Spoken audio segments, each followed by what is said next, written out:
හිටපු ජනාධිපති කෙනෙක්ගේ පුතෙක් කන්ටේනර් වල දාලා හොරෙන් වාහන ගෙනලා රේගු එකෙන් හොරෙන් පන්නලා RMB එකේ දූෂිත නිලධාරීන්ට කියලා රෙජිස්ටර් කරලා විකුණලා මාරයිනේ. රටේක ජනාධිපති කෙනෙක් වෙන්න අවුරුදු කීයක් විතර යනවද සාමාන්‍යයෙන්? චන්ද්‍රිකා ඇරුණාම අර අනිත් හැම කෙනෙක්ම අවුරුදු ගණන් දේශපාලනය කරලා අවුරුදු ගාණක් පාර්ලිමේන්තුව ඉඳලා ඊට පස්සේ තමයි ජනාධිපති වෙන්නේ. එතකොට පාර්ලිමේන්තුවේ ඉන්න අවුරුදු ගාණ ඇතුළත ඔය ගොඩක් අය ඇමතිකම් කැබිනට් ඇමතිකම් දැරුවා. එතකොට ඒවා හරහා මොන තරම් මුදල් කන්දනාවක් උන් ගහගන්නේ නැද්ද? ඔය හිටපු හැම මැති ඇමති කෙනෙකුටම කොළඹ ගෙවල් 3-4ක් තියෙනවා. නුවර තියෙනවා. අනුරාධපුරේ තියෙනවා. හැම තැනම ගෙවල් හොඳේ. ව්‍යාපාර තියෙනවා. එහෙම තියෙද්දි හිටපු ඇමති කෙනෙක් ජනාධිපති කෙනෙක් වුණාට පස්සේ ඌට මොන තරම් මුදල් කන්දරාවක් ගලාගෙන යනවද? මොකද ජනාධිපති කෙනෙක් වුණාම මුදල් ඇමති ජනාධිපති ඊට පස්සේ ආරක්ෂක ඇමති ජනාධිපති රටේ තියෙන හොඳම අමාත්‍ය මණ්ඩල ටික තියාගන්නේ ගොඩක් වෙලාවට ජනාධිපති අතේ. මොන තරම් මුදල් කන්දරාවක් අතේ ගැවසෙනවද? එතකොට කොන තරම් දේවල් ගහගන්නේ නැද්ද? එහෙම තියෙද්දි හිටපු ජනාධිපති කෙනෙක්ගේ පුතෙක් හොරෙන් වාහන ගෙනල්ලත් විකුණනවා කියන්නේ. නම ගම ඔක්කොම දන්නව නමුත් කියන්නේ නැත්තේ මේක තාම විමර්ශන මට්ටමේනේ තියෙන්නේ. දැන් මේ හිටපු ජනාධිපති කෙනාගේ ඥාතිපුතුකුත් තියෙන වාහන ව්‍යාපාර කරන. එතකොට ඒ සම්බන්ධතාවයත් ඒ දැනුමත් මේක උපයෝගී කරගෙන මේ පුත්තරයා වාහන ගෙන්නන්නේ නැතිනේ ජපානයේ නේද? ජනාධිපති කෙනෙක්ගේ පුතෙක් ඔය විදිහට වාහන ගෙන්නනකොට ඇල්ටෝ වැගනාර වගේව ගෙන්නන්නේ නැහනේ. උන් ගෙනන්නේ බේන්ස් BMW ප්‍රාඩෝ පෙජරෝ වගේවනේ ගෙන්නන්නේ. ඔය රේගු ගාස්තු ඇරුණාම ඔය ප්‍රාඩෝ පෙජරෝ වගේ වාහනයක කෝටි එකමාරක් වගේ යනකොට සම්පූර්ණ ගේන වියදම් වාහන වියදම් ඔක්කොම කවර් වෙනවා. ඊට පස්සේ මේක RMB එකේ ගානක් දීලා කාට හරි රෙජිස්ටර් කරලා විකුණනකොට අත උඩින් එක වාහනයකින් කෝටි 4-5ක් තියන් විකුණන්නේ. රටේ මහා භාණ්ඩාගාරයට එන්න දින සල්ලි. එතකොට ඔය ආරංචි වෙන්නේ 17 දේවල් කරාට පස්සේ එක මිස්ටේක් එකකින් දෙකකින් අහුවෙන දේවල් විතරයි. මොනතරම් දේවල් කරලා නැද්ද? මොනතරම් මුදල් කන්දරාවක් මුන් ගහගෙන නැද්ද? අපේ රටේ මිනිස්සුන්ට ගෙයක් දොරක් හදාගන්න බැරි. අවුරුදු ගාණක් රස්සාවක් කළත් ඉතුරු කළත් ලෝන් දාලත් වාහනයක් ගන්න බැරි. රජයන් විසින් වාහන වලට අසීමිතව ගහලා දෙන බදු නිසා. නැත්තම් අපේ රටේ හැම එකකටම වාහනයක් ගන්න පුළුවන්. අපේ රටේ දුප්පත් වෙන්නේ රට පාලනය කරන උන් ඒක හරියට කරන්නේ නැති හන්දා. ඒ කියන්නේ උන් දූෂිතයි.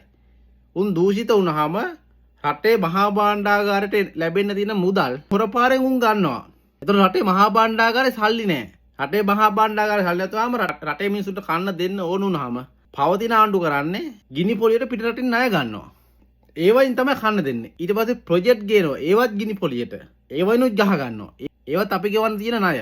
රටේ මහා භාණ්ඩාගාරේ මුදල් යන විදියක් නැහැනේ. ප්‍රාදේශීය ආව ඉඳලා ජනාධිපතිට යනකම් දේශපාලකයෝ දූෂිතයි. හොරකම් කරනවා. පගාව ගන්නවා. ජරාව ගන්නවා. කොමිස් ගන්නවා. රටේ මහා භාණ්ඩාගාරයට ලැබෙන තියෙන මුදල් මුන් එක එක විදිහට හොරකම් කරනවා. එක්ක හොරට වාහන ගෙන්නනවා. ටැක්ස් එකයි රේගු ගාස්තු ලැබෙන්න දෙන්නේ නැහැ. එහෙම නැත්නම් මහා පරිමාණ ව්‍යාපාර කරනවා. ආදායම් බදු ගෙවන්නේ නැහැ. එහෙම නැත්නම් බලයේ තියෙන කාලේ පුළුවන් තරම් උන් ඕන දේවල් රට ඇතුළට ගෙන්න ගන්නවා. හොරපාරෙන් පන්න ගන්නවා. ආදායම් බදු ලැබෙන්නේ නැහැ. රටේ මහා භාණ්ඩාගාරයට එන්න ලැබෙන තියෙන මුදල් හොරකම් කරනවා. එතකොට මහා භාණ්ඩාගාරේ සල්ලි නැහැ. ඒ සල්ලි තියෙන්නේ දේශපාලකයන්ට බෙදලා යනවා. ඔය දේශපාලකයන්ගේ පළවෙනි දෙවෙනි තුන්වෙනි පරම්පරාවල් පවා හොරු තක්කඩි. ඒ කියන්නේ 100 යනකොට පුතා එනවා. පුතාගේ කාලේ ඉවර වීගෙන උට උගේ පුතා දාන ෆීල්ඩ් එකට. ඇයි උගේ පුතා තාත්තා දේශපාලනේ ඉන්නකොට පුතා ඌට අවශ්‍ය වටපිටාව හදාගෙන ඉවරයි. විජේදාස රාජපක්ෂගේ පුතා වගේ. තාත්තා නීතිඥයෙක් දේශපාලනේ යනවා. දේශපාලනේ ආවට පස්සේ නීතිඥ වෘත්තියත් උපයෝගී කරගෙන දේශපාලන ඇතුලේ පට්ට ගේම් ගහන්නේ. කෝටි ප්‍රකෝටි ගණන්. ඒ කියන්නේ අර දේශපාලන බලයයි නීතිඥ බලයයි දෙකම තියෙන නිසා කෝටි ප්‍රකෝටි ගණන් වලින් ගණදිනු කරලා හොරකම් කරලා මිනී මරලා මොනවා හරි ජඩ වැඩ කරලා අහුවෙන එකාගෙන් නීතිඥ විදිහට විජේදාස රාජපක්ෂලා පෙනී ඉන්නවා.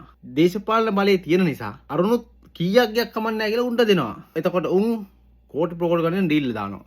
තාත්තගේ දේශපාලන බලය උපයෝගී කරගෙන පුතා එනවා ෆීල්ඩ් එකට. පුතා ඊට වඩා ගේම් ගන්නවා. එහෙම තමයි මේ වාහන කෙරුවාවත්.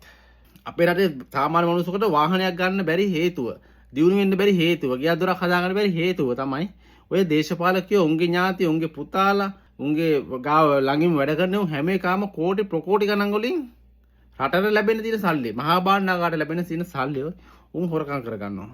උන් කෝටි ප්‍රකෝටිපති වෙනවා. රට දුප්පත් වෙනවා, උන් දියුණු වෙනවා. රටේ දේශපාලකයන්ගේ පස්සේ යන රටේ මිනිස්සු උන් හැමදාම එක තැන. කවදාවත් වාහනයක් ගන්න හම්බෙන්නේ නැහැ. වාහනයක් ගත්තත් 7-8 ණය වෙලා ගාහනේ ගත්ත දවසේ ඊට පස්සේ කන්න නැහැ. ඊට පස්සේ වාහනේ ගෙදර තියෙන තෙල් ගහ ගන්න සල්ලි නැහැ. රට දුප්පත් අරුම් පොහොසත්. ඒක තමයි මං කිව්වේ පෞගේ ආණ්ඩුව වල දේශපාලනකම් කරපුව මැති ඇමතිකම් දර ගොඩක් උන්ට ලංකාවේ හැමතැනම ගෙවල් ව්‍යාපාර උන් ගෙදෙට්ට වෙලා හිටියත් උන්ට මාසෙට ලක්ෂ කෝටි ගණන් වලින් එන්නේ. දේශපාලනය කරපු එක උන් දේශපාලනය ඇතුළේ ගේම් ගහලා. ඒක උපයෝගී කරගෙන ගේම් ගහලා. උන්ගේ ළමයිනුත් ගේම් ගහලා. මේ රට හදන්න පුළුවන්ද කියලා ඔයාලා කල්පනා කරලා බලන්න. එහෙම තිබිච්ච රටකට තමයි මේ නීතිය ක්‍රියාත්මක කරන්න හදන්නේ දැන්. නීතිය ක්‍රියාත්මක වෙන්නේ දැන්.